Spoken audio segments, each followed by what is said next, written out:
it's Susanna Troy, and I'm here with Joe's partner, Herman. Herman, tell me your first and last name.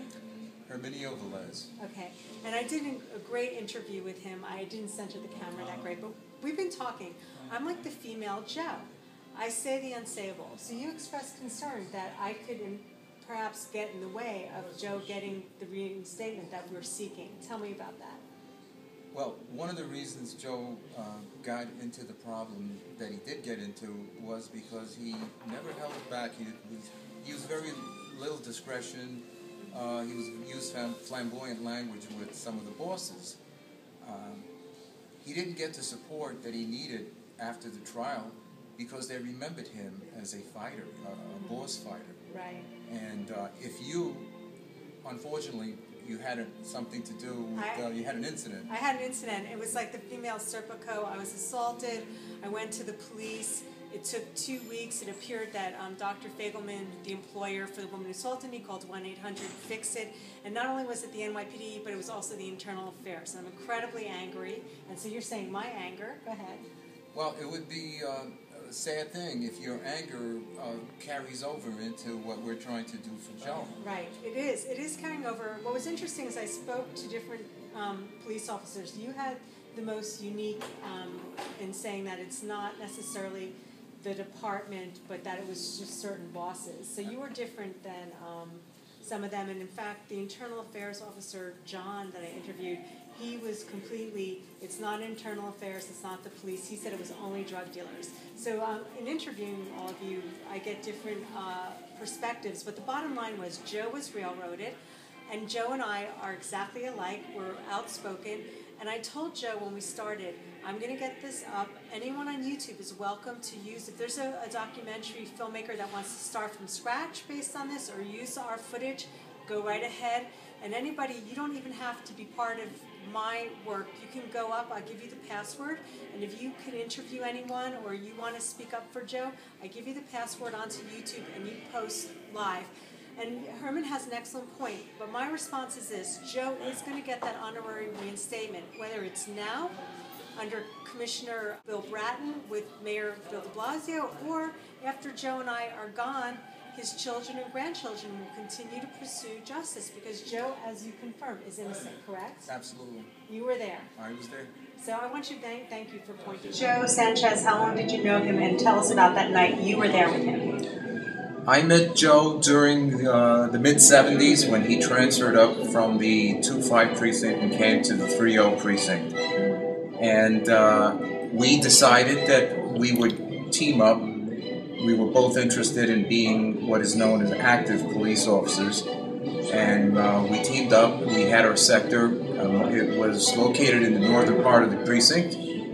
And we did our job. We were very active. We made a lot of arrests, good arrests. And when you say good arrests, it was very specific. There was a lot of drug dealers. And Joe apparently was pissing them off. Your lives were even threatened, weren't they?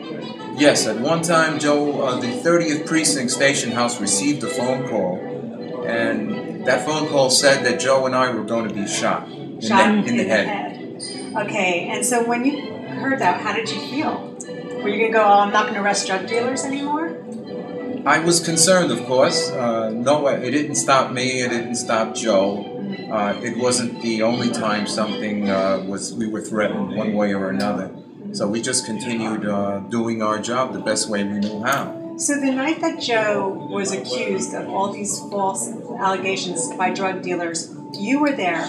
Was Joe ever separated from you? Were two separate? No, Joe and I were together through the whole thing. And even when the room became filled with the backup, the 1013, 1085 that was called, everybody came in, and emergency service, the bosses came in. It was a very small apartment. You had possibly 5-6 drug dealers and possibly at least 10 NYPD officers, including supervisors. So there was never a moment that he was alone. Never. Okay, so we're clear that he was innocent. And my question is, why did this happen? You told me a story about Joe. What do you call the room where you're all together, the cops and the supervisor? He embarrassed the boss. Tell me about that. It's called the muster room. And the incident that I remember was about Joe was involved in a situation. He was in his radio car, and he was threatened by someone from the outside who was armed.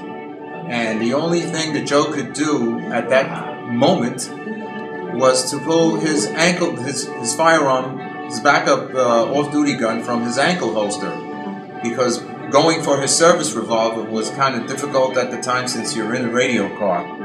And what happened at the muster, the commanding officer at the time, his name was Frank Beeler, criticized Joe. In front of everyone. In front of everybody. He said Joe he did what he had to do, but he was wrong by drawing his off-duty gun. He should have gone for his service revolver, which any active police officer, any veteran knows that is what we call Monday morning quarterbacking. So what was Joe's response? Joe was infuriated, and he said something like, "You don't know what you're talking about. You were never in the situation that you are full of." And that's one of the reasons why Joe got his reputation as not being very cooperative with bosses, because he wasn't afraid to say what was on his mind. He would say it, regardless of your rank. And that did not help him later on when he needed the support from the police department. Well, it sounds like the bosses wanted him out, that he was a troublemaker. They felt that he spoke up when he shouldn't have. So this opportunity was perfect to just push him right out.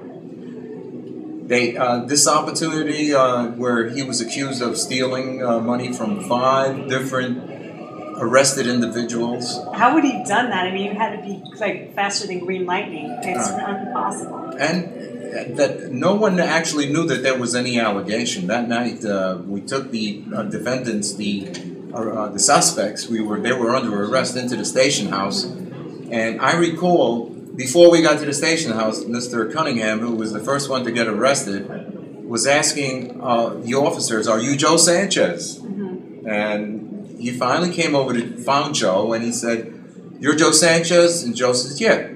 He says, "You took my money." So he made up. He was searching to find out who was Joe, what did he look like, so he could frame him. It was like it was orchestrated. It was orchestrated. So then that got thrown out, and the one thing the jury ruled on, not understanding Joe would lose his job, was assault. If you assault someone in the 3rd degree, you have to show some kind of bruise. There was nothing. There was no assault. There was no bruise. There was no paperwork.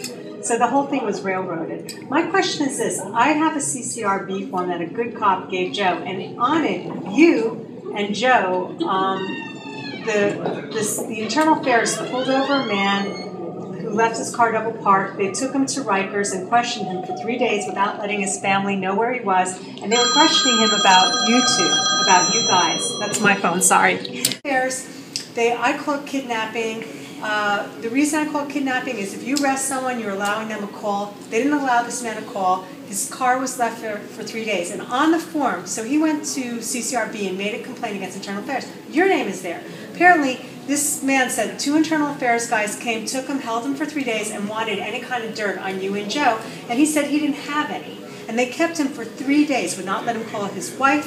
His car was triple parked or double parked.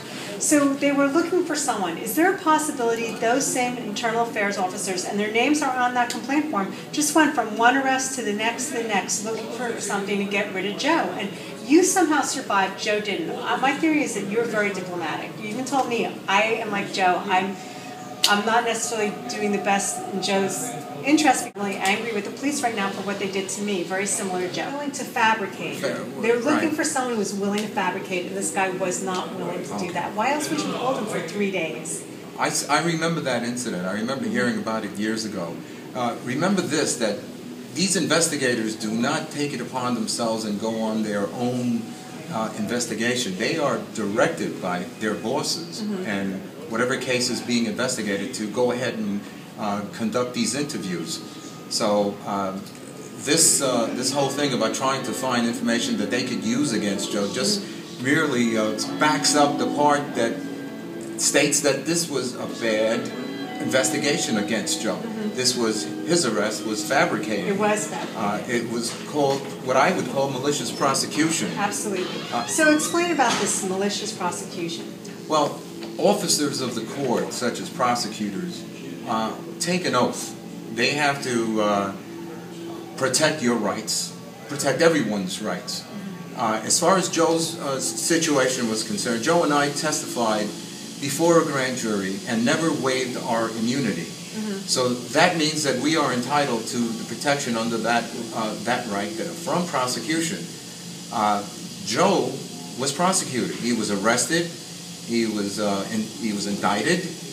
He went to trial, and that should have never happened. So it's malicious. Right there was malicious. Because his rights were violated. He was a servant of the people. He's entitled to the same rights that everyone else is. So the prosecutor that did that was never punished, because it seems like prosecutors are immune. We're seeing that right now with Charles Hines, not Charles himself, but in Brooklyn, there's the same kind of incidents happening now, and they're being looked into. What do you think about this?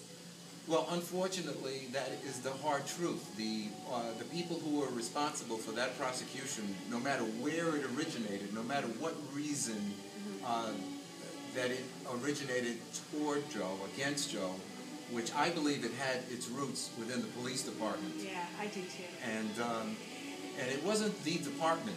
It was few people within the department who abused their power and authority. And because Joe had this reputation of not being very cooperative with bosses, the word came, obviously got around. Yeah, get him. Just get him out. And when the whole case was thrown out and it came up to the police commissioner, it was his decision to give Joe his job back. He wouldn't do it. He would not do it. It was because Joe had alienated too many bosses and they wanted him out. That's why you were able to survive and flourish. You did an awesome job and continued on, but Joe didn't. He was kicked out. And so we're trying 30 years later to get him honorary reinstated. He doesn't even want money, which is, I think they owe him. But tell me, what would you say to Commissioner Bratton and Mayor de Blasio? Your Honor, Police Commissioner Bratton, welcome back.